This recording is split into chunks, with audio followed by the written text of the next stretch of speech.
This clear glue is called cyanoacrylate, which is essentially super glue. It works very fast and hardens immediately, which makes it cost-effective to stretch screens, but it also isn't as strong as this red glue, which is actually in a two-part epoxy glue.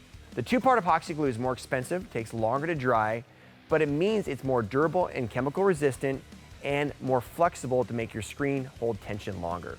These are 2331 automatic screens, and that press behind me puts somewhere between 40 to 60 pounds of pressure during printing.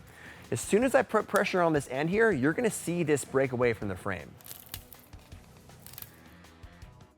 Now with the two-part epoxy red glue, I'm putting pressure on the edge here, and it doesn't separate from the frame. Also, this is flexible, so if stuff gets into your mesh, it doesn't break because it flexes, which I kind of like because it gives me a little barrier there and keeps ink from getting in that area.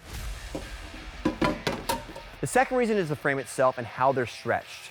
The premium frames use a thicker and stronger 1.5-inch tube versus a 1 3/8 inch on the lower cost frames. The thicker and more robust frame will hold better tension over time.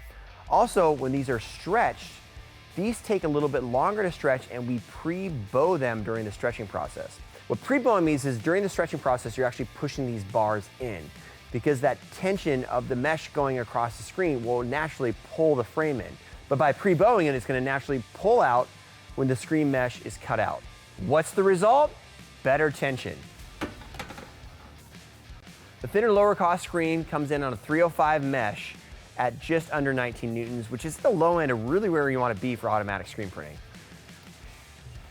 Whereas the premium red glue screen comes in at just above 22 newtons, which is not only 15% higher right now, but it will hold better tension over time. Because these premium red glue frames are pre-bowed during the stretching process and the glue takes longer to dry, it has more time to work harden, which also creates that better tension during the stretching process.